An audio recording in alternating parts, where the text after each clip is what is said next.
pessoal, bora fazer uma revisão aqui na parte de desistência voluntária, arrependimento eficaz e arrependimento posterior. Bem, vamos fazer uma linha do tempo da execução do crime. Vamos começar com execução fase inicial, então a gente caminha para a execução fase final, depois a gente vai ter a fase da consumação e, por fim, a gente vai ter o recebimento da denúncia ou então da queixa-crime. Beleza. Aqui nessa fase inicial, aqui, ó, entre execução fase inicial e execução fase final, a gente vai ter a desistência voluntária. O que é desistência voluntária? Bom, uma frase para a gente lembrar que da desistência voluntária é: desisto do que vou fazer. Ele ainda não fez, ele ainda não terminou a execução. Então, ele vai estar aqui nesse estágio inicial aqui de desistência voluntária. Um exemplo seria o caso do ladrão que entra numa residência para furtar determinado bem. Quando ele chega lá, ele vê o dono da casa, por exemplo, dormindo no sofá com o bebezinho no colo, e ele pensa, caramba, não deveria estar fazendo isso, vai embora sem furtar nada. Então ele desistiu, ó, ele entrou na casa, ele estava preparado para furtar, mas ele não chegou ao estágio final de execução desse crime.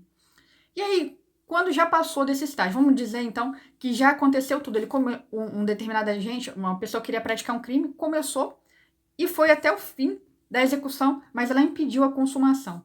Aí a gente está falando o quê? A gente está falando aqui nesse caso de um arrependimento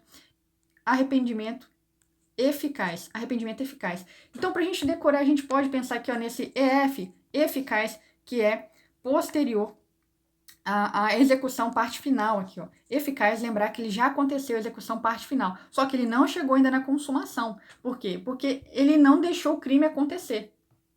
Ó, um exemplo aqui poderia ser, vamos imaginar que a Mariazinha, ela queria matar o João, e daí ela decidiu que ia matar o João envenenado. Preparou a comida do João, deu a comida para ele comeu, e na hora que o João terminou de comer, a Mariazinha falou, caramba, não devia ter feito isso. João, pega suas coisas, vamos pro hospital, porque eu te dei comida envenenada. Vai lá, salva a vida do João. O crime não se consuma. O que ela queria? A Mariazinha queria matar João. Matou João? Não matou, ela evitou a consumação. Isso foi o quê? Um arrependimento eficaz.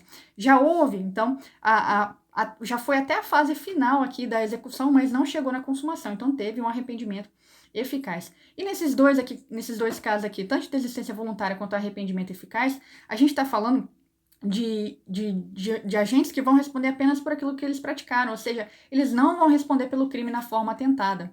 Então, há uma exclusão aqui da tipicidade desse crime. Beleza, agora está faltando só a parte final, que é da consumação até o recebimento da denúncia ou queixa-crime. O que a gente tem aqui? A gente tem, então, um arrependimento posterior. Posterior ao quê? Posterior à consumação. Enquanto que o arrependimento eficaz, ele era posterior à parte de execução final, a gente tem um arrependimento posterior à consumação. O que acontece aqui? Qual seria um exemplo disso aqui?